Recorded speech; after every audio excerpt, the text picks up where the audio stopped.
Acabo de regresar de mi segundo viaje a Argentina y he podido ver los efectos de un desplome en los precios de los inmuebles en una economía con alta inflación, situación que algunos expertos pronostican llegar a Estados Unidos y otros países. Porque hemos podido ver en los datos oficiales cómo los precios de los inmuebles fueron creciendo a partir de 2012 y se dispararon aceleradamente luego de la pandemia de 2020, una aparente gran burbuja que parece estar llegando a su fin, ya que vemos dos señales muy claras que apuntan hacia allá. Primero, muchos acusan a los inversionistas y las grandes empresas de Wall Street de haber sido los culpables del subidón de precios de las casas, porque efectivamente aumentaron muchísimo sus compras de propiedades en los meses posteriores a la pandemia, y ahora esas compras van en caída libre, lo que podría colapsar los precios. Y segundo, se reportan muchas noticias de que los propietarios de casa en medio de esta situación económica tan preocupante necesitan dinero, por lo que se vuelcan al mercado a vender sus casas, pero no logran encontrar suficientes compradores y se ven obligados a bajar sus precios cada vez más, casi que a precios de remate, para poder tener algo de liquidez para enfrentar los pagos de sus gastos diarios que se han disparado con la inflación. Además de que las casas están tardándose cada vez más tiempo en el mercado para venderse. De verdad que la situación es bastante preocupante, tanto para las familias que están pagando hipoteca y ahora ven el dinero que les alcanza cada vez menos, como también para los inversionistas, especialmente los que se endeudan para comprar y supuestamente revender a mayor precio. Pero si todo colapsa en los próximos meses, podríamos ver grandísimas oportunidades para los que están preparados para entrar al mercado. La pregunta que nos tenemos que hacer es qué va a pasar exactamente con los precios, si esto va a afectar exclusivamente a Estados Unidos o se verá reflejado en Latinoamérica y Europa, como pasa muchas veces. Y qué papel juegan la inflación y la recesión en todo esto con los movimientos de las tasas de interés de la Reserva Federal y los bancos centrales de los demás países. Para eso analicemos variable por variable y veamos si los dueños de vivienda y las empresas inmobiliarias en tu país tienen razones para entrar en pánico en las próximas semanas. Así que suscríbete al canal. Lo primero que podemos ver claramente es que por más que Biden quiera hacer ver que sí, la inflación realmente aún no está controlada. Y lo podemos ver claramente en los últimos datos de inflación, que está repuntando al alza después de haberse apaciguado un poco. ¿Y qué significa eso? Pensemos en un hogar promedio.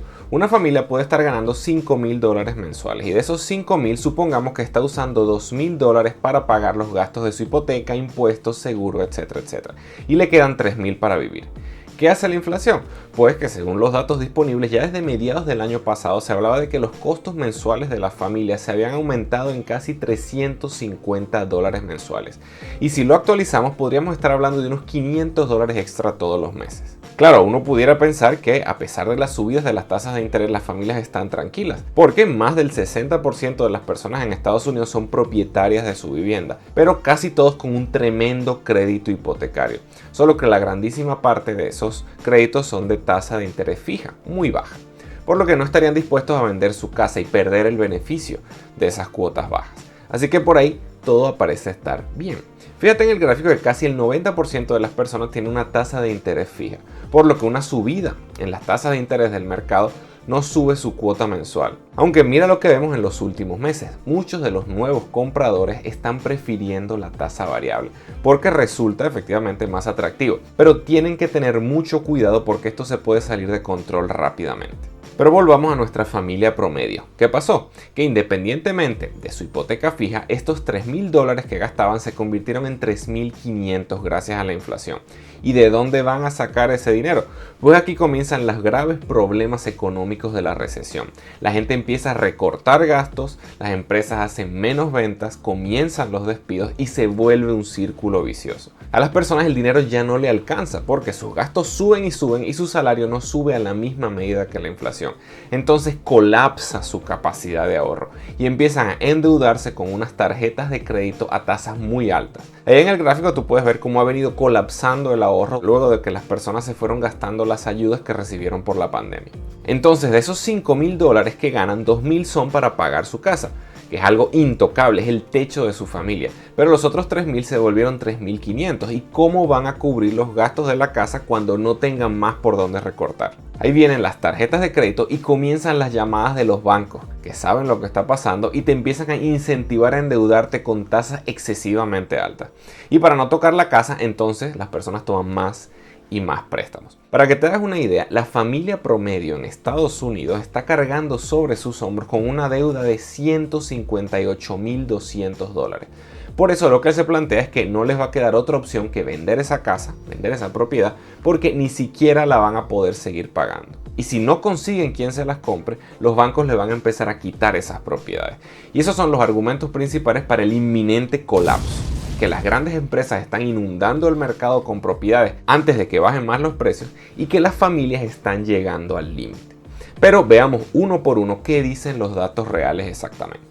Comencemos por las ejecuciones hipotecarias, porque al menos en teoría, toda esta situación que veníamos comentando provoca que las familias no puedan pagar sus hipotecas. Entonces los bancos dejan en las calles muchas familias e inundan el mercado de propiedades como pasó con la crisis hipotecaria de 2008. Fíjate ese pico al que se llegó en 2009. Estamos hablando de cientos de miles de familias afectadas, pero hoy en día esa cifra no tiene comparación. Al menos no suficiente como para que mueva los precios de las casas hacia abajo en el corto plazo. Pero con el paso de los meses la cosa puede empeorar y efectivamente ya vemos subiendo la cantidad de ejecuciones hipotecarias. Pero el problema más grande se ve en los nuevos compradores, porque los precios ya superaron el pico de la burbuja de 2008. Y con la subida de las tasas de interés, las familias tienen que pagar mensualmente entre 40 y 60% más por la hipoteca, por lo que se va casi en la mitad de su ingreso solo para mantener el techo de su familia. Por eso ya mucha gente no está siendo capaz de comprar su vivienda. Entonces eso afecta claramente la demanda. Pero en un mercado, para que bajen los precios, tenemos que ver que la demanda se reduzca más que la oferta o que la oferta aumente más que la demanda. Esa es una batalla entre vendedores de un lado y compradores por el otro lado. Entonces veamos cómo van las ventas. Recuerda lo que dijimos, que las ventas están bajando. Es así, aquí hay que tener en cuenta y tener mucho cuidado con las noticias y algunos youtubers que están sacando los datos de contexto para causar pánico. Porque el mercado inmobiliario tiene temporadas. Hay meses en que más personas deciden ir al mercado a comprar su vivienda y otros meses que son más tranquilos. Por eso normalmente vemos que las casas se venden más caras en mayo, junio, julio y agosto y más baratas en octubre, noviembre y diciembre. Y efectivamente, si comparamos los datos disponibles, vemos que se ha dado una caída de 36% en el número de casas vendidas año a año. Claramente hay menos personas comprando casas, pero a pesar de que la Reserva Federal sigue subiendo sus tasas de interés, la tasa de los créditos hipotecarios se ve afectada por la oferta y la demanda de préstamos. Entonces, esa tasa va cayendo un poquito también recientemente, lo que hace reactivar a los compradores. Pero veamos ahora el lado de la oferta. A pesar de las temporadas que mencioné antes, si comparamos año a año, el inventario de casas en venta está incluso por debajo del nivel que había antes de la pandemia. Así que esa supuesta avalancha de casas en venta simplemente no se está viendo. Y hay que añadir otra variable, el déficit de vivienda que viene desde hace años, porque la construcción se redujo muchísimo luego de la crisis hipotecaria de 2008 y posteriormente también se redujo con la cuarentena. Por eso vemos que no solo es la demanda, sino que la oferta de casas está muy restringida todavía. Pero aquí entra un factor que se menciona en las noticias y repiten muchos youtubers de la finanza: las temidas grandes empresas inmobiliarias y los gigantes fondos de Wall Street que acaparan el mercado y manipulan los precios al alza, evitando que las familias compren su primera vivienda. Pero esa narrativa no es del todo cierta, ya que en todo Estados Unidos, a pesar de que la participación de estos grandes inversionistas en el mercado inmobiliario sí ha ido creciendo con los años, apenas es menos de un 4% de las compras. Claro, en algunos mercados y en algunas localidades especialmente, el tipo de propiedades que buscan los primeros compradores, ahí sí su participación es bastante grande. Y por eso mucha gente lo siente así, como que le están acaparando y no le dejan comprar su vivienda. Y recordemos lo que dijimos antes, de que las compras de estas grandes empresas parecen haberse detenido un poco en los últimos meses, lo que muchos consideran causará un desplome de los precios. Pero lo que pocos saben es que ellos están esperando el momento justo para ingresar al mercado, con muchísimo dinero, y eso puede darse en cualquier momento. Estamos hablando de que los gigantes de verdad tienen preparados cerca de 110 billones de dólares para lanzarse a comprar casas. Pero ampliemos un poco esta visión, porque realmente no solo se trata de estos gigantes de Wall Street. También están los pequeños inversionistas que compran una segunda o tercera propiedad como inversión, y ahí sí hay una mayor participación en el mercado. Pero la distorsión en los precios y ese subidón gigante que tuvieron es una tendencia que viene desde las últimas décadas del siglo pasado. No se debe a los malvados inversionistas. Eso ya lo comentamos en un video anterior. se debe a las tasas de interés bajas y las políticas expansivas de la Reserva Federal, que convirtieron a las viviendas en un activo de inversión, favoreciendo a quienes tienen capital y haciendo que los salarios se quedaran rezagados. Claro, ahora los bancos centrales retroceden y suben las tasas de interés. Entonces, veamos algunas proyecciones para determinar qué pasará con los precios en los próximos meses. Primero, tomemos en cuenta lo que ha pasado en las últimas recesiones. No todas las recesiones significan desplomes en los precios de las viviendas.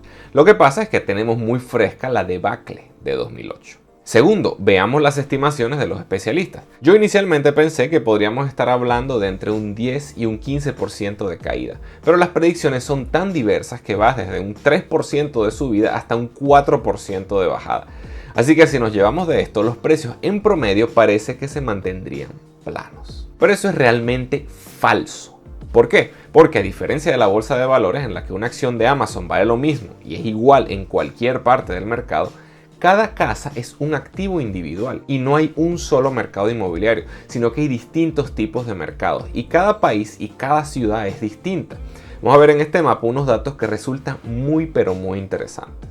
Este mapa muestra los flujos migratorios, es decir, qué tantas personas están mudándose desde algunos estados hacia otros en Estados Unidos.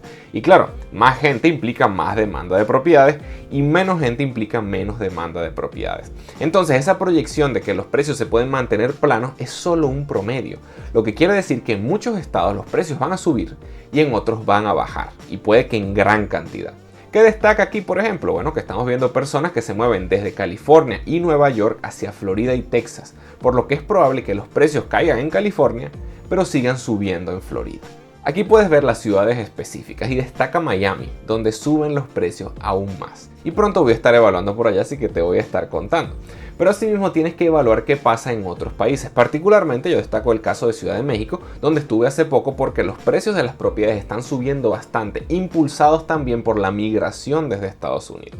Y también vemos mercados que normalmente se consideran más turísticos, pero que están recibiendo mucha atención por el crecimiento que ha mostrado su mercado inmobiliario, como es el caso de República Dominicana, donde me estoy enfocando para invertir, especialmente Punta Cana. Entonces, mirando estas proyecciones, toca ahora mirar un poco hacia atrás para intentar identificar los eventos que desencadenaron la crisis hipotecaria de 2008 para ver si los encontramos reflejados en estos datos y lo que significan para la economía como un todo, lo que te cuento en este video. Y regístrate en el enlace que está debajo en la descripción para descubrir mi método con el que estoy aprovechando todo esto para encontrar las propiedades más rentables, hacer que se paguen solas y que te generen ingresos pasivos todos los meses. Soy Gabriel González Florentino, el economista youtuber, y recuerda que todo sistema tiene su método y el método funciona.